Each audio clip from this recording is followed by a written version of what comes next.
神迹对大家来说是什么呢？神迹，我这边没有奖征答，但是小豆子，你知道神迹是什么吗？神迹是什么？你们觉得神迹是什么？觉得不可能的事发生。不可能的事发生了。怎么样叫不可能的事发生了？来，吴安。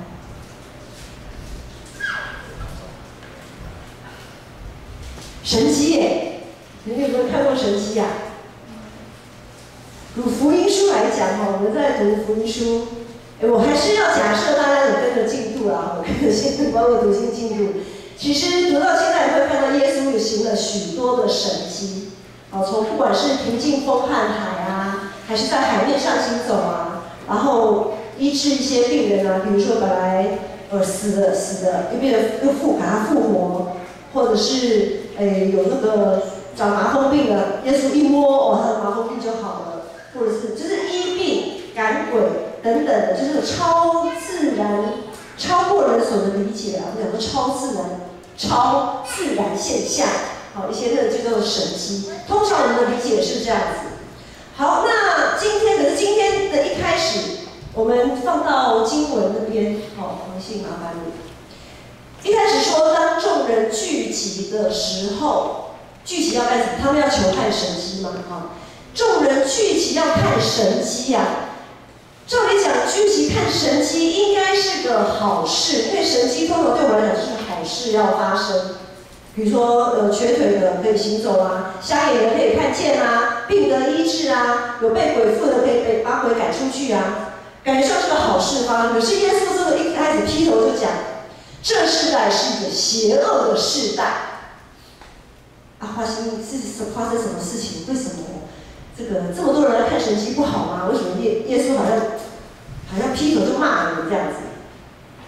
因为耶稣他处在的那个世代，虽然有这么多人来看神迹，但是呢，很多人他们是不怀好意来看神迹的。他们是就好像上个礼拜牧师有讲说，有些以我们教会以我们现在台湾的一些庙宇文化，都有一些那种乩童，有没有哈？好像鬼神附身啊怎样？所以那个时候有些人在看好戏啊。他不觉得说，耶稣是不是被什么鬼神附身啊？然后现在哇，可以怎样，可以怎样，可以怎样？其实神迹不是只有基督教，不是只有我们属基督的人才会行神迹耶。很多你看那些庙宇，他们那些民间宗教，他们很多人会行所谓的神迹耶，对不对？他们也那些算命的，觉得哇，算得好准哦，去卜卦的。占星的很准啊，像以前那时候摩西不是要带那些以色列人出埃及，然后去跟法老讨价还价的时候，法老的那些术士也很会行神迹啊，他们也很会行所谓的神迹。好，所以很多人来看神迹是来看热闹的，当然也有一些人是不怀好意怎么样的，是要抓耶稣的把柄。因为耶稣有时候在安息日医病赶鬼，就犯到了对于他们那个时候的法利赛人、经学教师、宗教领袖来说，就是犯的大忌。怎么可以在安息日做这些事情？因为安息日应该什么事情都不能做。好，所以因为有些人不怀好意，我们会知道，所以耶稣知道这么多人是不怀好意来的时候，一开始劈头就讲，你们这个时代是一个邪恶的世代。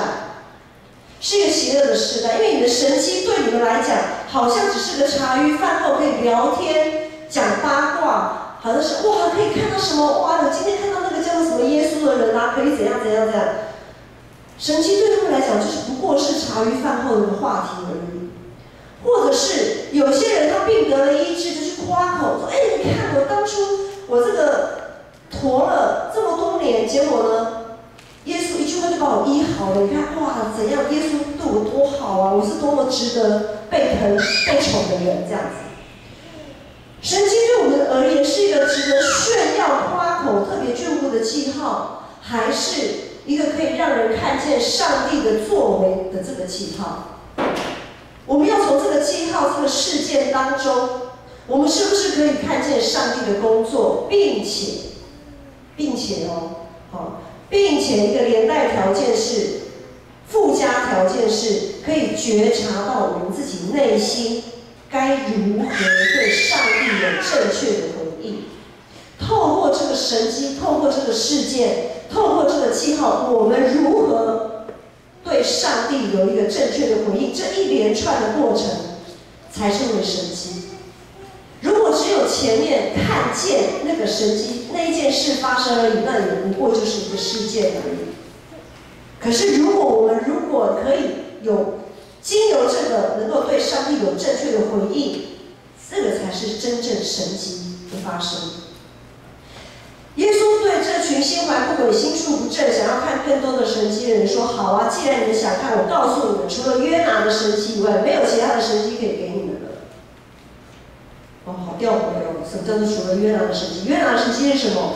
对约拿的故事很熟悉的弟兄姐妹会知道说，约拿他是旧约的一个先知，被上帝差派到尼尼微城这个地方去宣布上帝的审判要临到了。因为尼尼微城是一个充满罪恶、充满暴力、强取豪夺的一个城市，它是一个就是一个邪恶的一个代表。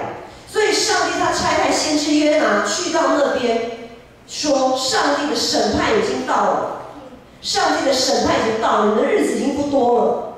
这个事件成为尼尼微一个可能出现神迹的机会，这只是一个机会的开始。当上帝差派他的独生爱子耶稣道成肉身，神迹就已经发生了，圣灵感孕在玛利亚的肚里怀孕，然后生出来。这件事情本身是个神迹，但是呢，当他道成肉身之后，这个神迹还没有完成，还在继续当中，还在进行式。耶稣的出现与先知约拿一样，是要宣告上帝审判的信息。耶稣的出现是要宣告，他虽然没有错，他把他的怜悯、公义带到这个世上，但是同时也是在审判这个邪恶的时代。因为凡是耶稣所做的，他的怜悯、他的公义，都在证明了，这本来是你们该做的，可是你们却没有做。而耶稣所遭受到的迫害、鄙视、逼迫等等的，却成了这世代充满罪恶的证据。耶稣存在的本身成为一个审判的记号，因为在耶稣那个时代，许多的领袖、许多的强权将他一步一步的推向十字架，一步一步的把耶稣推向十字架。而渴慕亲近耶稣的人，真正渴慕聚集亲近耶稣，要听耶稣的教导，要想要真正得医治、得释放的那些人，却在那个世代被唾弃。那些人都是被边缘化的人，都是被社会边缘化的人。所以这一切都证明了那个时代的悖逆。在今天的经文31节说，当审判的时候，南方的女王要起来定这世代的罪。这个南方的女王就是什么意思？因为这个南方的女王，她说她从地极而来，要听所罗门的智慧话。看啊，这里有一人比所罗门更大。因为在所罗门的时候，所罗门我们都知道他是个非常有智慧的王，他的智慧真的是无人能及。所以在那个时候，有一位示巴女王听见了这样子的传说，他就非常渴慕要去所罗门那里，要去听所罗门讲那些智慧的话。所以这个不管是示巴女王，还是现在所说的南方的女王，都代表了一群人，代表了什么呢？代表了一群渴慕真理、渴慕上帝的一群人。而当这一群人聚集在耶稣那里的时候，就也证明了一件事，就是那一些在旁边看好戏，要找耶稣把柄的那些宗教领袖的人的不是，证明他们的错误，也证明了那个时候上帝子民的悖逆。耶稣的存在，耶稣的审判，对这群上帝的子民而言，就是看也看不见，听也听不到的存在。但是那一大群本来被社会边缘化、被社会边缘化，好像得不到怜悯的，完全失去公义的这样子的一个社会。这些人、这些边缘人、这些外邦人、这些圈外人，却是看得一清二楚。他们知道耶稣的存在不仅仅医治他们，也不仅仅是把他们的鬼赶出去，更是因此而得到赦免。他们因此得到赦免，所以呢，他们可以得到那以马内利，那个以马内利的盼望，主与他们同在的盼望，也就在他们的身上显现，那个应许得到实践。他们不再是那一群被上帝遗忘的人，他们不再是被社会遗忘的人，他们是被看见的人，被接纳的人。所以这一些原本与救恩无关的圈外人，因着他们对弥赛亚的盼望，对耶稣热切的回应，就证明了当权者与既得利益者他们的错误。因为他们无法透过耶稣所行的一切来回应，来做正确的回应。其实很多时候我们也很难对上帝的作为有正确的回应。很多时候我们就拿先知约拿来讲，当上帝呼召他去尼尼微城，去这个罪大恶极之地宣讲审判信息的时候，他是非常不愿意的。他觉得这一些人根本不值得上帝的关注。上帝啊，你不要看那些人啊，那些人那么糟糕，你何必浪费你的时间呢？然后约拿也觉得这些人不值得他大老远跑一趟，就为了讲审判，就为了那个宣布审判的信息。你上帝就直接审判他们了嘛，让他们毁灭就好了嘛，干嘛我还要大老远跑一趟去讲这些？感觉好像是多此一举。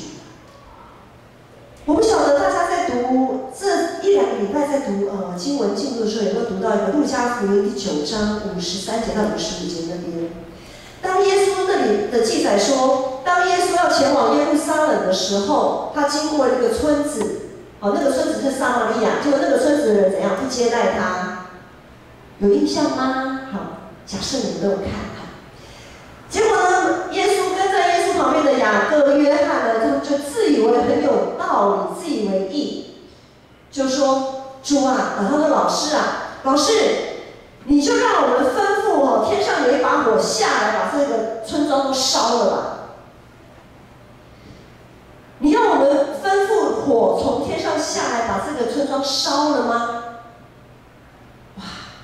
他们真是得了大头症。我们现在讲，就是他们得了大头症，因为之前那个主耶稣差了他们两个出去，有没有让他们医病赶鬼？哇，行各样的，他们很有大能啊，蛮有上帝的大能。他们得了大头症，结果这个时候说，耶稣你让我们去吩咐火，他们觉得他们马上可以吩咐火下来，降下来，把他们都毁灭。神迹并不是看到逃跑的约拿从大鱼的肚子里被吐出来，然后心不甘情愿，最终他被带到尼尼微去。神迹也不是让身为门徒的人好像拥有某种属灵的权柄，可以吩咐火从天上降下来，把看不顺眼的人全部给消灭。神迹其实是什么？神迹不仅仅是要人看见上帝的作为，重要的是让人可以因着这些作为相信上帝的存在，并且愿意对上帝的怜悯与公义做出正确的回应。一开始有说，如果我们只想看见表象，就是病得医治啊，鬼被赶出去啊，然后真的有火从天上降下来的话，我们不是只是要看这些表象而已，那不过是一个事件发生，那些事件种种的事件对上帝而言，不过就是动动小指头而已。神迹其实对上帝来讲就是动动小指头而已。但是如果有人愿意因此做出正确的回应，那才是神迹的完成。正确的回应是什么呢？在这个神迹的事件当中，我们该有的回应就是悔改。当先知约拿到尼尼微宣告审判的讯息的时候，尼尼微王就从宝座上下来，披麻蒙灰。不只是他认罪悔改，他还命令所有的人民都跟着他要认罪悔改，离开那个残暴的恶道，离开恶人的道路。如今啊，耶稣道成肉身，降世为人，出现在上帝所应许之地，出现在那一群亚伯拉罕的子孙面前，也出现在所有圈外人的面前。耶稣的出现就代表审判已经来到了。因此，若相信而愿意悔改的人，就可以得永生，可以与主同坐席；不信又悖逆的人，那么就将悲悲惨惨地下阴间。审判不是在基督再临的时候才会发生。我们都知道，周末有一个审判，会把羊群分左边、分右边啊，审判不是在那个时候才会发生。审判已经开始了，然而我们现在在面对的审判，是我们感谢主，我们还有机会改变，我们还有机会调整，那是上帝给我们的恩典。等复活的基督第二次，就是最后那个时候再临的时候，就已经没有任何机会了。所以我们要把握现在还有的机会，还有可以被调整的机会，就像尼尼微城一样。当约拿心不甘情不愿的前往尼尼微宣告审判信息的时候，这个事件意外的发展成为神迹啊！如果只是约拿，他到了尼尼微之后，上帝的审判要来了，上帝的审判要来了，这算什么？如果尼尼微城的人无动于衷，那也没有什么神迹发生啊。可是今天尼尼微城的人，尼尼微王带领所有尼尼微城的人，愿意正确的回应上帝，愿意悔改认罪，摆脱恶道。然后上帝才收回他的怒气，不把原来要降灾的那个灾祸、那个行动，就是收回那个行动，撤销原本要毁灭尼尼微的那个行动。这个才是神迹啊！这个才是神迹。这个神迹比瞎眼看见，比那个跛脚的可以行走，还让人感到振奋雀跃，不是吗？这样的神迹是令人很振奋、很雀跃的。然而，上帝的仆人约拿却百般的不愿。约拿他无法接受，他无法接受这样子的神迹耶。约拿想看到的神迹是什么？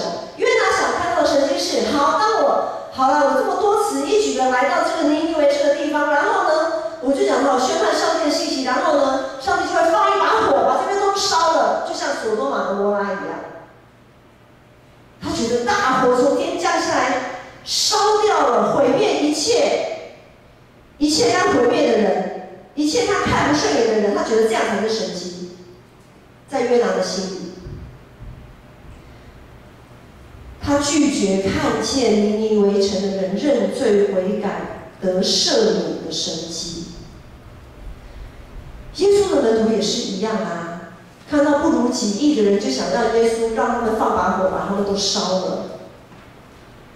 然后那些经学教师、一些宗教领袖也觉得这个救恩本来就属于我们的，本来是属于我们犹太人的，跟那些外邦人、那些不洁净的人根本没有关系。你耶稣干嘛啊？你这个是干什么？还奉上帝的名怎么样？要去医治他们，拯救他们？他们凭什么？他们凭什么得到这些东西？10几年前吧，我不晓得是10几年还是20几年前，可能有些人还没有出生。那个时候，有一个商人翻叫陈进兴，有听过？有点头，应该多少有一点岁数了，这样子哈。他用非常残忍的手法，他杀了人。就白小燕，知道吗？白小燕也比较老的艺人了啦，就他的女儿，他杀了他的女儿，用非常残酷的手法，他杀了人。后来他被关进了监牢，然后后来有人跟他传福音，他就信而悔改。他受洗，然后那个时候就有人非常的基督徒非常无法接受，有些基督徒甚至说，如果天国那个地方是纯净心可以进得去的，那我不要进去了，我才不要跟那样子的人在一起呢，开什么玩笑，杀人犯呢？感觉跟约拿很像，对不对？凭什么？后来约拿他知道整个城，上帝圣灵他约拿怎样？他搬到城外面去住，他不要跟这个城在一起嘛，意思是一样。然而，谁该得救，不是我们的主权呢？谁该得到，谁该蒙眷顾，也不是我们该去判断的。耶稣常常指责那些自以为义的人说，他们自己不愿意进天国，别人要进去还不让他们进去。人性的倾向，人性是倾向报复，以牙还牙，以眼还眼。耶稣之前，耶稣的教导我们都有讲说什么？右脸人家打你的右脸，左脸去给人家打，万一被人家抢去了，你也给人家也要给人家，就觉得非常不可思议，对不对？耶稣的教导常常让人不可思议。但是呢，因为这个是世界的法则，就是以牙还牙，以眼还眼这件事情，报复这件事情是世界的法则，但却不是上帝的心意。很多时候我们会认为上帝的审判是一种报复，其实不是的。在上帝说要审判的时候，就说，就像他差派先知约拿去说，上帝要审判了，上帝要审判了，可是背后是什么？是要给他们有一个机会可以悔改的机会。就好像父母会说，你再这样做，你再吵，我处罚你。老师也会这样，对不对？你功课不写我就打你。为的是什么？为的是要打他，为的是要让他功课给写完。目的不是为了惩罚，目的不是为了审判，目的是希望他们能悔改认罪，远离恶道。只是问题是，当上帝的审判来临的时候，我们是不是愿意选择走上这条认罪悔改的道路？又或者，我们是不是可以跟约拿不同？我们是不是可以不像约拿那样子，可以祝福那些真正愿意悔改认错、远离恶道的人？在这个充满科学理性的时代，神迹依然时常在发生。然而，我们到底想看怎么样的神迹呢？没错，很多时候那些超自然的力量、那些神迹蛮吸引人的。但是，如果我们可以看到更多的人愿意悔改、认罪，回到主的面前，那样子的神迹，不是更棒吗？不是更好吗？不是我们更应该渴慕看见的吗？耶稣基督成为我们的中保，始终在我们与上帝之间联系着彼此。圣灵也天天的在我们内心做工，提醒着我们，是不是有看见上帝的工作？是不是可以对上帝有正确的回应？像刚才有报道说，季红他最近因为身体不舒服，因为他的应该是说他的构造有一些跟人不太一样，所以呢，他需要做一些在构造上的身体构造上的微整形，好了。但是这个微整形呢，不是因为美观，而是因为他可以有一个好的优质的睡眠。好，然后我们就为他祷告啊，祷告他还是会不舒服啊，他还是要动手术啊，术后还是需要有恢复的那个过程啊，还是有不舒服的过程。可是呢，我们在祷告什么呢？祷告他真实的可以感受到上帝的同在，上帝的平安，那个确定，那个非常确定的是，虽然我现在这么的不舒服，但是我确定我不是孤单的，我不是一个人孤军奋战的。因为之前牧师有讲过，我们即使病得医治，我们最后还是会面对死亡。不管我们到什么时候，我们终究会面对死亡。我们的神迹病得医治的神迹可以是一时的，但是呢，悔改认罪的神迹却可以把我们带到永恒，可以带到永恒。所以我们到底是要让每一个人，当我们在祷告让人可以看见神迹的时候，是病得医治呢，当然这个也不错，也很重要。还是这个人可以在这个过程当中，可以看见上帝与他同在，可以看见上帝的作为，然后他可以说：“主啊，我真的是一个不配的人，我真的是一个软弱的人。”生病的人其实非常的软弱，非常非常的不舒服，非常的软弱。但是在那个时候，他会说：“主啊，感谢你，感谢你这么眷顾我，感谢你这么眷顾我。可是，在我平常健康的时候，我都没有发现，你这么爱我。可是，在生病的时候，我特别发现你真的很在乎我，很爱我。”教会是基督的身体，我们靠着基督彼此连结。圣灵在个人的心中动工，也在教会动工。当我们在教会里面看见一些不合神心意的事情发生的时候，我们是否愿意像耶稣一样付上代价，去挽回这些事情？当然，很多时候我们要留意哦。很多时候我们看见所谓不合神心意的事情，往往是不合我们自己心意的事。就好像约拿，他觉得干嘛要这样子跑去尼尼微宣告什么审判的信息？那是不合他的心意嘛？可是却是合上帝心意的事。很多时候我们要谨慎分辨，很多时候我们是因着不合自己的心意，所以我们希望上帝行审判，我们希望他们得到报应，得到他们该付的代价。但是更多的时候是上帝要我们付代价去挽回他们，去挽回这些事，挽回这些人，挽回这一件事。让我们可以通过祷告，让彼此，因为有的时候可能是我们的错误，让彼此都可以经历悔改赦罪的神迹，重新回到上帝的祝福里面。当初约拿看见尼尼微得到上帝的怜悯，他义愤填膺，无法接受。如今我们该做怎么样的回应呢？在耶稣的教导里说，免我们的债，如同我们免了人的债。每个礼拜我们都用这样子的主教导的主导文这样说。可是免我们的债，如同我们免了人的债，这样子的一个翻译其实并不是那么的好。我不晓得大家有没有发现这句话这样子翻译听起来，这个如同啊，这个翻译听起来好像有点附带条件。免我们的债，如同求主免了我们的债，如同我们免人的债，好像是我们先去免了谁的债，然后呢，上帝你再来免了我们的债，没错吧？这样的逻辑，好。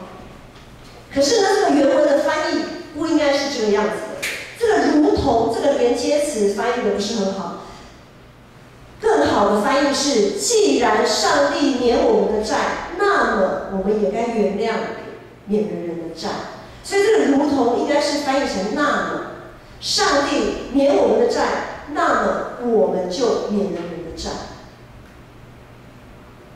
我们上帝认罪悔改的神迹已经在我们的身上发生了，因为上帝已经免了我们的债，他已经赦免了我们的罪，他流宝血洗净了我们的罪，所以求主也赦免我们。有的时候我们可能会像约拿，想让那些我们看不顺眼的人得到一些报应，或者是像约拿，当我们看到一些我们实在看不顺眼的人居然可以得到上帝的眷顾保守的时候，我们觉得会心里会觉得就是过不去。我们求主原谅我们，求主我们原谅我们。有的时候我们会像约拿这样自以为意。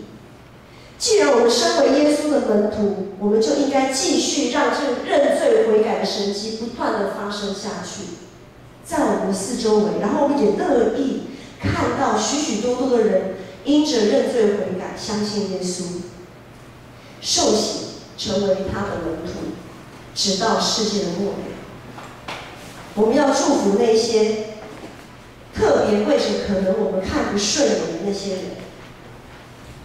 我们要祷告，求主的灵在他们身上动工，在我们的祷告过程当中，不断的在他们的身上来动工，因为他们或者还没有发现神迹，已经没有看见这个神迹，但是这个神迹不只是给我们认罪悔改的神迹，不只是给我们，而也是给他们的。我们要一起来唱这首诗歌，起立唱这首诗歌。我们欢迎君王降临。我们用一个祷告的心，让主耶稣进到他们的心里，当然首先也进到我们的心里。我们求主让我们软化我们的心，让我们可以把这样子的救恩带给别人。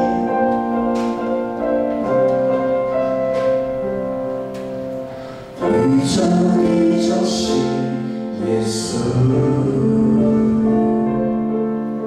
世界的中心，耶稣。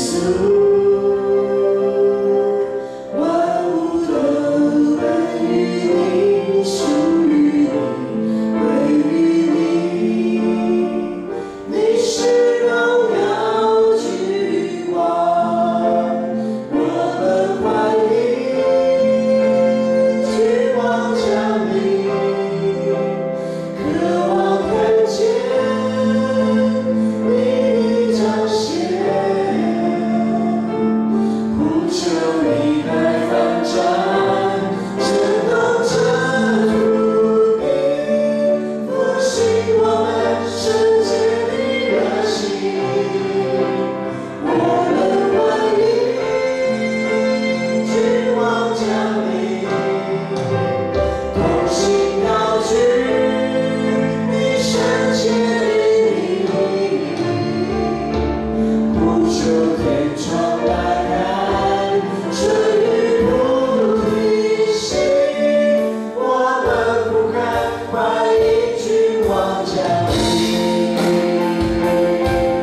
生命当中，成为这个世代一个神奇的记号。